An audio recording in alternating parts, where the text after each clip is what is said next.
Good morning बच्चों। आज हम आपको संख्याओं के विभाज्यता की जांच के बारे में बताएंगे कि यहाँ पर संख्याओं की विभाज्यता कैसे, किसमें कौन सी संख्या का भाग जाता है, ये कैसे पता लगे। संख्या को देखते ही पता लग जाना चाहिए कि इस संख्या में कौन सी संख्या का भाग जाएगा।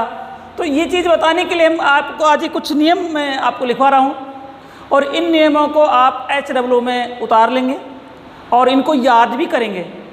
जैसे पहला है 10 की विभाज्यता।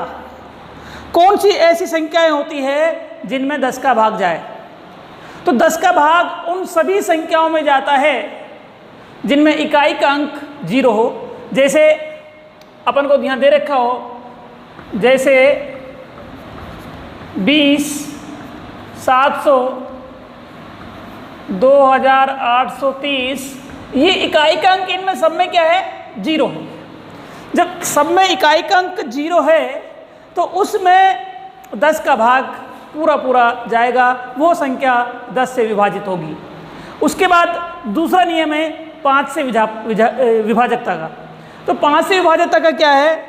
इसके अंदर की संख्या किस तरह की होनी चाहिए जिसमें इकाई का अंक या तो 0 हो या 5 हो।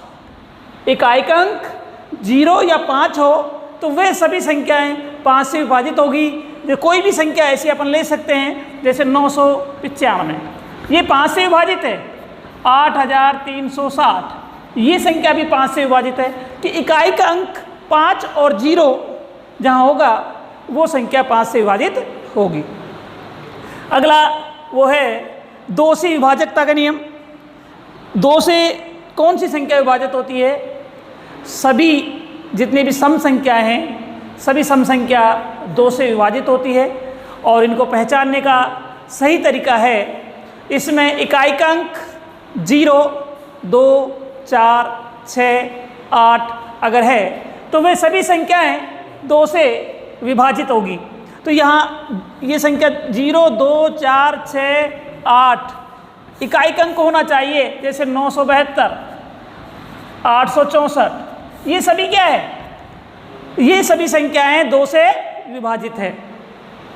इसके बाद अगला बिंदु आता है 3 से विभाज्यता की जांच करें। तो 3 से भाजकता की जांच करने के लिए इसके अंदर क्या होता है? 3 से विभाजकता की जांच करने के लिए अपन को ये देखना होता है कि जो संख्या दे रखी है उनके सभी अंकों का योग करिए, और उन सभी अंकों का योग में अगर 3 का भाग जाता है तो उस संख्या में भी 3 का भाग जाएगा। जैसे मैं एक उदाहरण देता हूं आपको, यहाँ लिखा हुआ है 732। आप इसको चेक करें, कैसे योग करके देखना है। आप इसको ऐसे जोड़े, 7 + 3 + 2, 7 और 3 10, 10 और 2 12। चेक करें कि 12 में 3 का पूरा भाग जा रहा है या नहीं जा रहा है। 3 चौक 12, पूरा भाग जाता है। अगर इसमें 3 का भाग पूरा जाता है तो इस संख्या में भी 732 में भी 3 का पूरा भाग जाएगा। ये विभाज्यता है, 3 से भाज्य है ये। इसके बाद अगला बिंदु आता है 6 से विभाज्यता। अगर किसी संख्या को ये चेक करना है कि ये 6 से विभाज्य है या नहीं है तो कैसे करते हैं? वे सभी संख्याएं 6 से विभाजित होगी जो 2 और 3 दोनों से विभाज्य है। अगर 2 से भी विभाज्य है और 3 से विभाज्य है तो वो संख्या 6 से विभाजित होगी।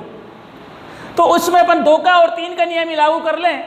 अगर 2 का और 3 का नियम दोनों लागू होते हैं तो अपन सीधे उसको 6 से भाग दे सकते हैं। जैसे मैंने यहाँ पर लिखा 72। जब मैंने यहाँ 72 लिखा है तो इसमें इकाई का अंक क्या है?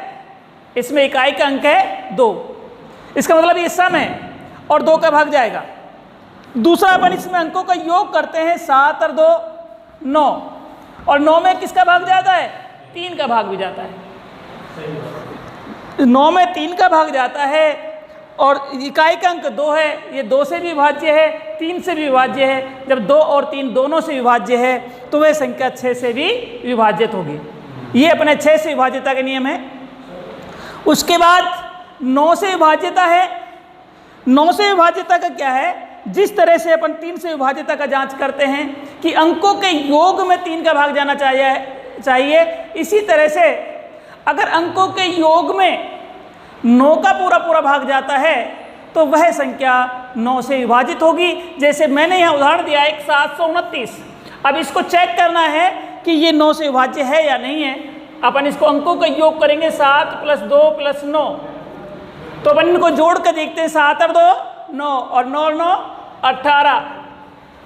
तो इसका मतलब क्या है, 18 में 9 का भाग जाता है, 18 में 9 का भाग पूरा पूरा जाता है, इसलिए 729 में भी 9 का भाग पूरा पूरा जाएगा। चेक करके देखते हैं।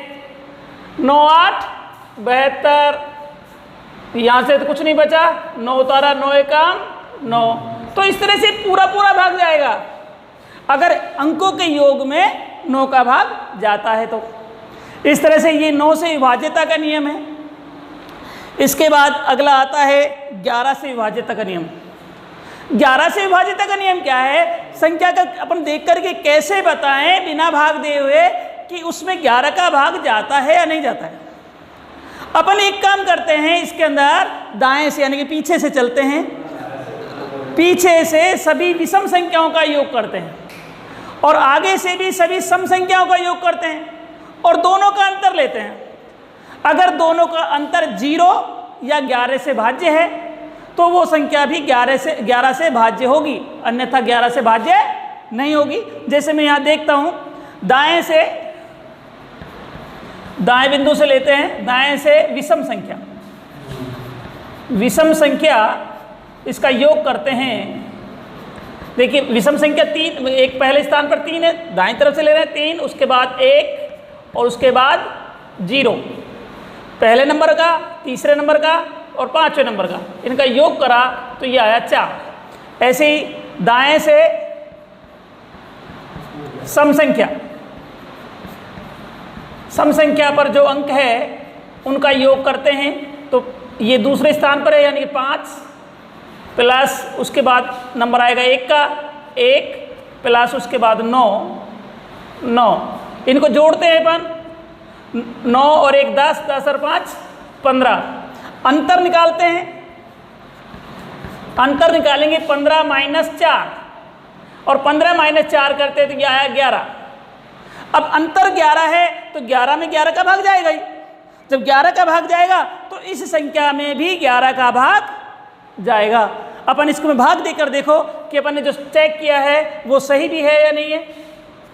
5 और 3, अपन इसमें 11 का भाग देते हैं, 11 का भाग देंगे, 11 का भाग 8 बार जाएगा, 11 8 88, बचे 2, 1 उतारा, 11 एकम 11, 1 में से 1 गया 0, 1 उतारा और उसके बाद फिर अपन 1 उतार लेंगे, 11 9 99,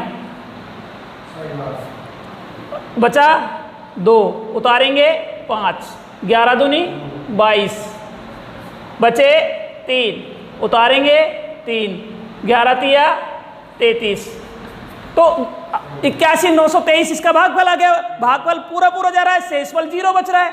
अतः अपन इससे अपन चेक कर सकते हैं कि वह संख्या 11 से विभाज्य है नहीं। तो इस तरह से आज मैं आपको ये नियम ही पढ़ा रहा हूँ और इन नियमों को आपको याद करना है और याद करने के साथ साथ अपने होमवर्क की कॉपी में भी लिखना है, क्योंकि आगे जब अपन सवाल करेंगे तो संख्याओं को सरल करने में ये नियम बहुत ही उपयोगिता रखते हैं। धन्यवाद।